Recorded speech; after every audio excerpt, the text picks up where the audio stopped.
Hey PSTAT students, this is the video for the lesson that I'm missing that's on hypothesis test, t-test for one sample for means. So we talked about what a t-test is on Thursday, or t-distribution. The good news is we're still using Phantom, so the same thing we learned last trimester on how to do a hypothesis test. The HO and HA get written very similarly. We're still using that alpha 0.05 to compare. Remember the p-value low, reject HO, unless they tell you it's something else. It could be 0.01. We still have type 1 and 2 errors, and they're done the exact same way. So the only difference is instead of percentages and proportions, we're talking about numbers. The T in Phantom actually is a T. It's not a Z, it's a T. This is the formula for T, but you'll be using your calculator most of the time to get the T, so you don't really need to use the formula for that. One thing to note versus proportion, it's a little bit different, but there are two kinds of t-test. There's what we call data, where they give you data, obvious, and stats, where they give you stats. The calculator button is number 2, so when we go to that stat test menu, it's going to be the t-test. But when we get to it, you're going to note that there's either data or stats. You're going to have to decide what kind of problem that you have. Is it a data problem? Then I'd stick there. If it's a stat problem, I would go there. So that's one thing you need to know when you're doing it. So I'm going to do one of each. So the first one is a data problem. It's very obvious because they give you a list of data. That makes it a data problem. So if I try doing a hypothesis test for this one, we have a college student on a meal program. His budget allows him to spend $10 a day for the semester. He picks 14 random days to keep track of how much he spends. Is there evidence that he is overspending his food allowance? So if I'm going to do a little hypothesis test, first of all, our population here is basically the days of the week that he's doing. And then our parameter, now instead of a percent, it's going to be a cursive mu. In this case, it's the mean dollars we spend on food. So the difference here on the parameter is it's a mu instead of a percent, but otherwise it's the same thing. HO, we're going to go mu equals 10 because that's what we are kind of comparing to is 10, but it's mu now, not P. It's mu. And my HA is going to be in this one, mu greater than 10 because we're talking about is there evidence that he is overspending. So remember that HA is either greater than, less than, or not equals to, depending on the question. Things do change on a t-test and t-intervals. The assumptions are a little bit different. This one's the same, simple random sample. It does say he randomly picked that. Then from there, we don't do population 10 times larger. We don't do NP greater or equal to 10. We don't do that. What we need to do instead is we need to see if the data is approximately normal. That's the big thing. Have it up here. Data looks or is approximately normal, or if you remember this from way back in Unit 5, if n is bigger than 30, the central limit theorem says that it would be normal. Well, in this problem, we don't have 30, we only have 14. It doesn't say the data is normal. So if that's not the case, what you need to do is sketch a little histogram. You need to say, hey, does this look like a normal distribution? So to save some time, first of all, I entered this data into a list. So if you can't remember how to do that, you just go to stat and edit, and I put those 14 values in, okay? To do the histogram, it's the stat plot. It's been a while. You go to second y equals, and then just the first one, you'll have to turn it on. You're going to want to pick the third one, which is the histogram. So if I go to histogram, and then list 1 is where my data is, and I hit graph. It doesn't really show up in the window, so then we go zoom 9, zoom stat. Now, this doesn't look much like a bell curve, but on my assumptions, what I would have to do is sketch what I'm seeing. And yeah, we want it to look like a bell curve. It doesn't really look, now I'm not going to stop the problem, but I might say PWC, proceed with caution, because my assumptions are kind of funky. They're not really working very well. But the assumptions are, you write SRS, and then they either say the data is normal and is greater than 30, or you got to do the graph. It's one of those choices. The N, we're going to do a one sample, so instead of a proportion, it's a sample, but t-test. And this is usually the place where we'll put the degrees of freedom because there's not really a spot for it. So degrees of freedom, remember, is n minus 1, 13. We like the degrees of freedom in there too. The next two spots are straight out of the calculator, number 2. So it's very easy to do. I'm going to go to stat test number 2, and I'm going to choose data because that's what I have as a list. Then this first thing is what I put here, 10, mu equals 10, HO. List 1 is where I have my data. You can ignore the frequency. I want to make sure I pick the right symbol. I had for HA, I had the greater than, that one. And then I'm going to hit calculate. So this is the test statistic, T. It's not a Z anymore, it's a T. So in this one, T equals 0.66, not very big. And the p-value is right below that, 0.26. P-val, 0.26. They also give you, by the way, in this screen, they give you X bar for this big set of data. They give you S, standard deviation. They give you N. Is there anything else? I think that's it.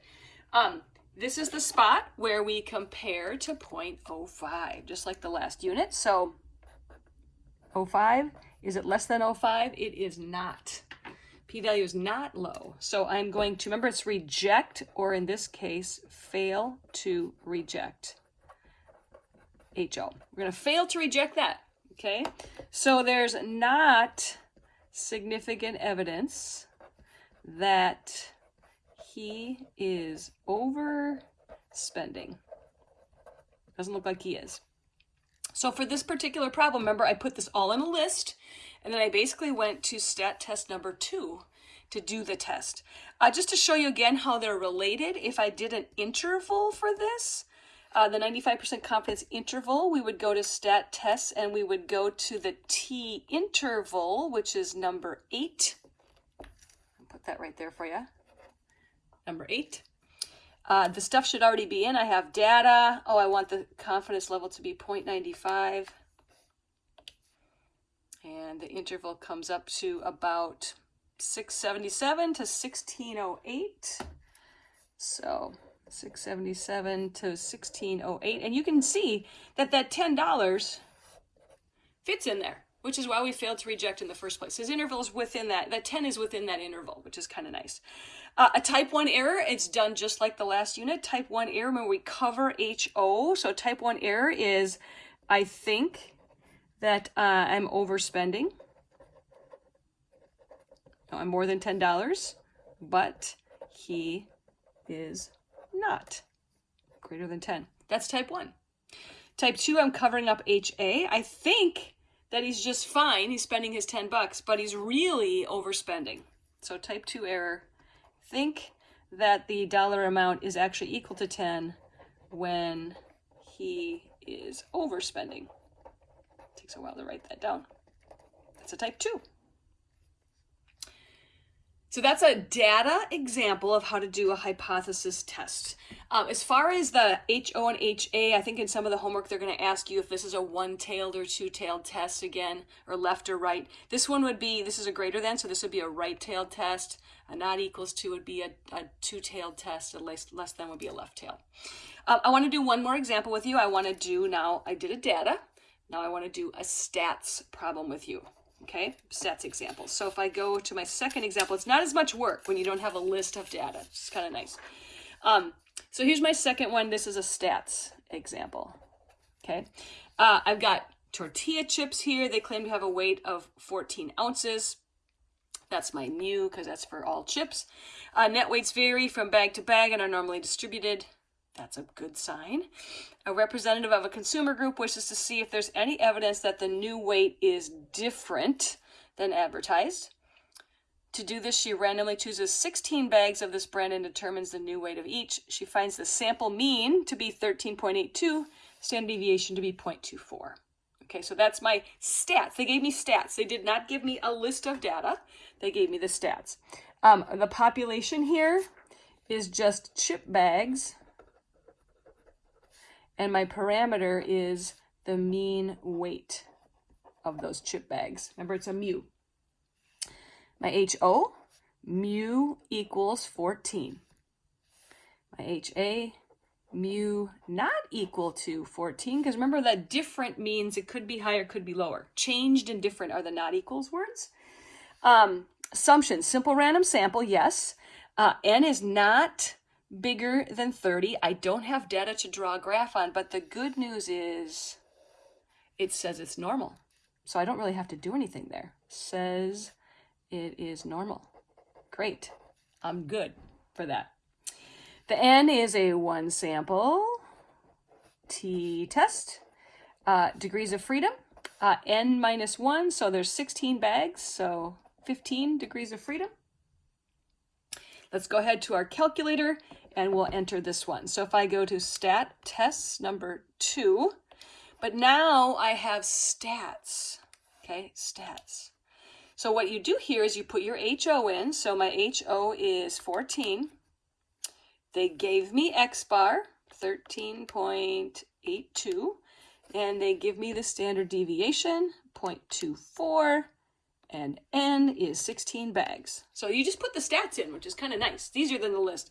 And then I'm going to pick the not equals this time, because that's what my HA said, and calculate.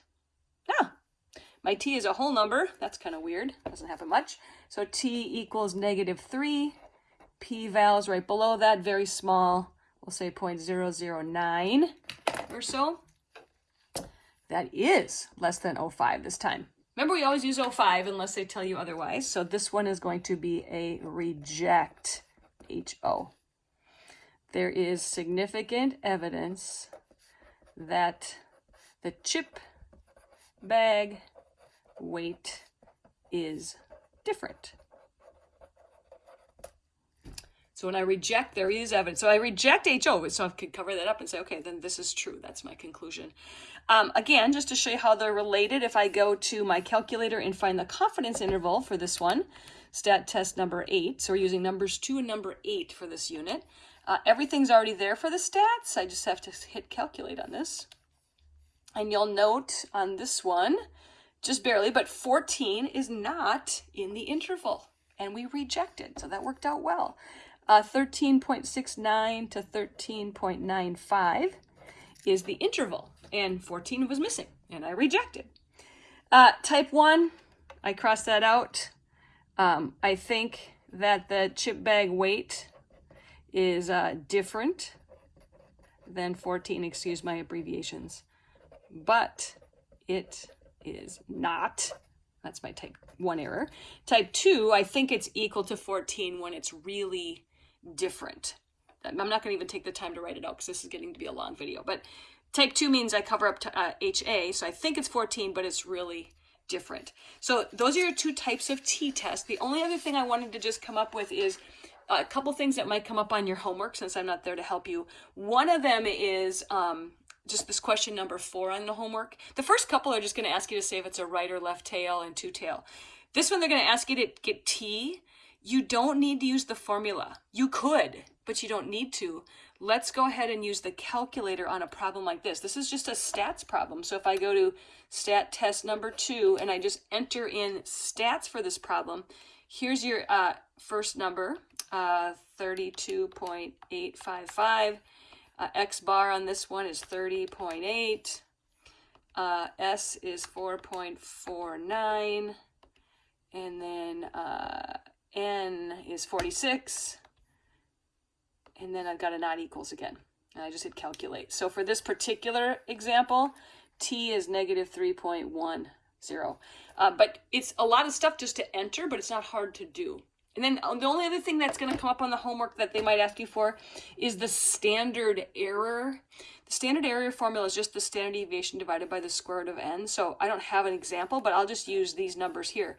If the standard deviation is 4.49 and n is 46, then the standard error is just 4.49 divided by the square root of n. That's just a kind of a minute problem that might come up as you're going through the homework. Do the best you can on it. We'll obviously answer questions when I get back, but stat test number 2, data and stats is what you're going to be using.